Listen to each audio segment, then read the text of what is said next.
नमस्कार, मैं साहुल पांडे और आप बने हुए हैं बिहार के साथ। बिहार में चुनावी बिगुल बज चुका है। ऐसे में जो है जितनी भी राजनीतिक पार्टियां हैं उनके बीच जो है अब तेज़ी दिखाई दे रही है और एक दूसरे पर वार प्रतिवार पहले से ज़्यादा तेज़ी से होने लगे हैं। और इसी बीच आज तेजस्वी यादव ने, यानी बिहार के नेता प्रतिपक्ष तेजस्वी यादव ने जो है बिहार के सीएम नीतीश कुमार पर बड़ा हमला बोला है और उन्होंने वो मुद्दा उठाया है जिसे लेकर के नीतीश कुमार भी और साथ में पूरा एनडीए भी कहीं ना कहीं असहज नज़र आता है। और ये मुद्दा है बेरोज़गारी का। जी हाँ, बेरोज़गारी का मुद्दा वो मुद्दा है जिसको लेकर के जो मौजूदा सरकार है वो कहीं ना कहीं असहज नज़र आती है और तेजस्वी यादव इस मौके को भुनाना चाहते हैं। और इसीलिए आज उन्होंने एक प्रेस कॉन्फ्रेंस किया और इस प्रेस कॉन्फ्रेंस में उन्होंने एक बड़ी घोषणा कर दी।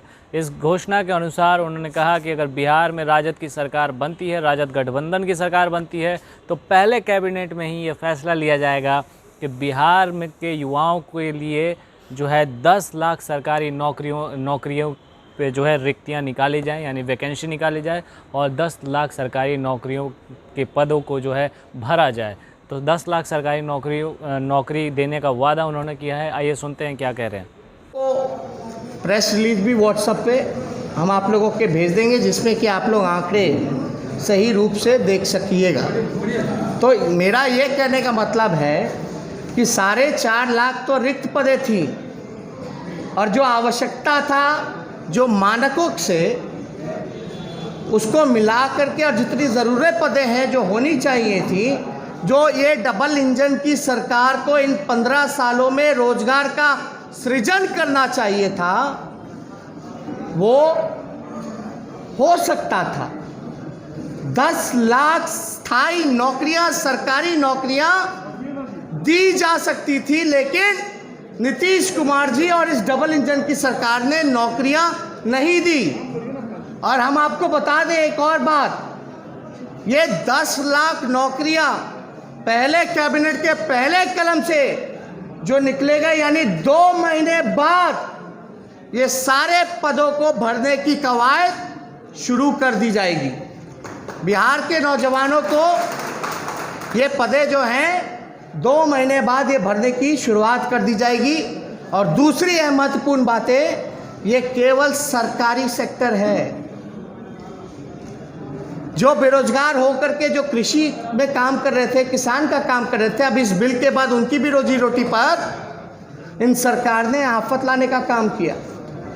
ये केवल सरकारी स्थायी नौकरियों के बारे में हमने जिक्र किया है। इसके अलावा भी जब कारखाने लगेंगे, इन्वेस्टमेंट आएगा, आईटी पार्क लगेगा, फूड प्रोसेसिंग यूनिट लगेगा, टूरिज्म में व्यापक सुधार होगा, पर्यटक आएंगे, रोजगार के अवसर, बिजनेस के अवसर, वो व्यापक रूप से रोजगार जो है सृजन का एक बड़ा माध्यम होगा। खेल कूद जगत, सारी चीज़ों को अगर देखेंगे और जितना अनऑर्गेनाइज सेक्टर है, जो सरकार के गलत नीतियों के कारण उसको तबाह कर दिया गया, उन सारे चीज़ों का जल्दी ही हम आप लोगों के सामने ब्लूप्रिंट, विजन कि उन अनऑर्गेनाइज सेक्टर में हम कैसे काम करेंगे, वहाँ हम रोज़गार कैसे उपलब्ध करेंगे। तो आप समझ सकते हैं कि अगर हम लोगों को मौका मिलेगा तो हमारी पहली प्रायोरिटी होगी कि बेरोज़गारों को हम लोग स्थायी नौकरी, रोज़गार देने का काम करें, जो कि डूएबल था, किया जा सकता था। अब सवाल पूछे कि 15 साल राज करने वाले लोगों ने बिहार को बेरोजगारी का केंद्र क्यों बनाया, क्यों इतनी लाखों पद और इतनी पदों की आवश्यकता पड़ रही है, चाहे इंजीनियर्स हों, डॉक्टर्स हों, टीचर्स हों, प्रोफेसर्स हों, उनके सपोर्टिंग स्टाफ हों, नर्सेज हों, प्यून हो, चपरासी हो, हर जगह जो है व्यापक। और यहाँ बीपीएससी का तो हाल आप लोगों ने देखा ही। कोई भी प्रक्रिया जो है 4 साल 5 साल में भी पूरी नहीं की जा सकती है। परीक्षा का जो है वो रिजल्ट नहीं आ पाता है, और जब आता है तो उसमें भी धांधली की जाती है। तो ये सारे विषयों पे हमारी सरकार जो है वो ध्यान देने का काम करेगी। जनता ने मूड बनाया है कि जितने लोगों ने इनको ठगने का काम किया है, इस बार बिहार की जनता खासतौर पे नौजवान ठगाएगा नहीं। और राष्ट्रीय जनता दल सभी जाति के लोगों को, सभी वर्ग के लोगों को, सभी धर्म के लोगों को इकट्ठे लेकर के चलने का काम करेगा। इसलिए हम समझे कि ये बातें आप लोगों के सामने आनी चाहिए। अब जवाब दें नीतीश कुमार कि इन 15 सालों में आपने नौजवानों को बेरोजगार क्यों रखा? आपने उन नौजवानों को वो अधिकार क्यों नहीं दिया? आपने नौकरी के बदलाए लाठी क्यों मारा? ये नीतीश कुमार जी को जवाब देना पड़ेगा।